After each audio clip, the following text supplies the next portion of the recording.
Good evening and thank you for joining us. I'm Mark Hanrahan. Welcome everyone. I'm Whitney Ward. Developing tonight, a man has died and a woman is seriously injured after their dog attacked them inside their Moses Lake home. KREM 2's Amanda Rowley joins us live at the scene. Amanda, what do we know so far about this one?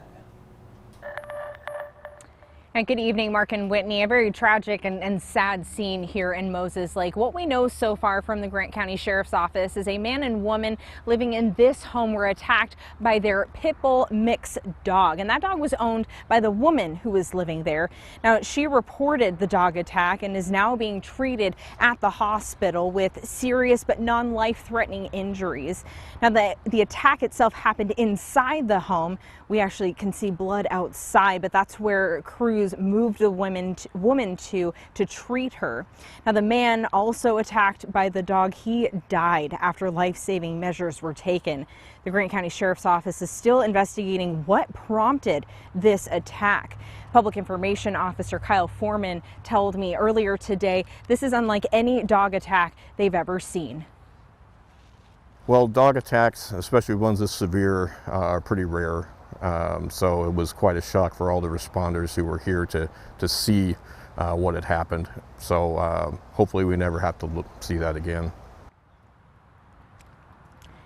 Now, the dog itself, it is with a veterinarian right now being treated for injuries it sustained during the attack. Kyle Foreman also tells me in cases like this with dog attacks, typically that dog is eventually put down. Now, coming back out here live tonight, the identity of the man who died from the dog attack has not yet been identified or has been released yet. Investigators hope to speak with the woman who is now at the hospital being treated to get a better idea of what happened this evening. Reporting from Moses Lake, Amanda Rowley, KREM 2 News. All right, Amanda, thank you very much. Well, good news for renters may not be good news for landlords. New today, Governor Jay Inslee extended the statewide moratorium on evictions. It was set to expire this week. Now it's been extended through the end of the year. We certainly don't need more housing insecurity in the moment of uncertainty during this pandemic. So Governor Jay Inslee says an updated proclamation with the specifics on this extension. Those are expected to come out later this week. Also today, a $15 million grant for Washington's small businesses was announced. That program aims to help struggling businesses in this pandemic. That funding that is going to be provided through the Federal Economic Development Administration. Well, we are seeing cooler, windy weather today around the inland Northwest. Tom Sherry joining us now. Tom, it's been a beautiful October so far, but the rain's about to arrive. It is. It looks like it's going to arrive Friday night into Saturday. But in the meantime, clouds have come first. I do think we're going to see some sunshine again on Friday, but obviously not quite as warm as what we saw earlier in this week when we got up to 82 degrees yesterday and 79 the day before. Now we're at 69 degrees. It's also breezier. Wind out of the southwest at 13 miles per hour. Lots of cloud cover moving into the area. And look at the green, the radar indicating some showers into areas of northeastern Washington right now. So much needed rain. Looks like it will stay to the north of us, at least for tonight and Friday. At the same time, it looks like we're going to see overnight lows drop down into the upper 40s. 71 the expected high tomorrow. I'm saying mostly sunny, but by the end of the day, we'll see increasing clouds. Why?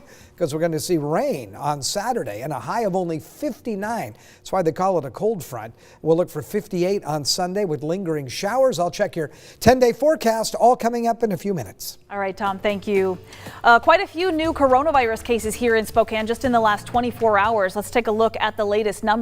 138 new cases just today. This actually is the highest single-day jump we've seen now in more than 2 months. Also the third highest since this entire pandemic started. Our positivity rate, you can see, is staying right around 11, down just 0.1% since last week. Now let's look at hospitalizations. Those two also starting to creep back up over the last week. They went down over the weekend, but then they have been consistently going back up over the last couple of days. And you can see tonight 35 people are still hospitalized with the coronavirus at this hour. Again, though, our deaths, those are not spiking. So that is the good news here. Actually, no new deaths here in Spokane County over the last 2 days. The campaigns for the 2020 presidential contenders say they want their next debate to be held 2 weeks from now. Both candidates pulled out of next week's debate after the Commission on Presidential Debates announced it would be virtual without consulting the campaigns. Both campaigns say they will hold their own events on October 15th instead. I'm not going to waste my time on a virtual debate. That's not what debating's all about. You sit behind a computer and do a debate. It's ridiculous. If he goes off and he's going to have a rally, I don't know what I'll do. Well, the president looking at plans to resume in-person rallies the next few days, despite testing positive for the coronavirus 1 week ago. President Trump's campaign says it wants the Commission on Presidential Debates to hold another debate on October 29th if the October 15th debate is pushed back a week. The Biden campaign has come out against that proposal. And the Debate Commission's proposal to hold a virtual debate is not unusual. So while there was, of course, no Zoom back in 1960, the two nominees at that time, John F. Kennedy and Richard Nixon, had to debate separately in their third debate. Kennedy was in a TV studio in New York. Nixon appeared from L.A. Viewers, though, of course, saw them at the same time thanks to a split screen. You likely also know the nominees did not have to appear at the debate. Now, back in 1980, then President Jimmy Carter skipped the first debate with Ronald Reagan and the independent candidate John Anderson. Carter reportedly just didn't want that third candidate to even be involved. And as you might imagine, Reagan then went on to win that election.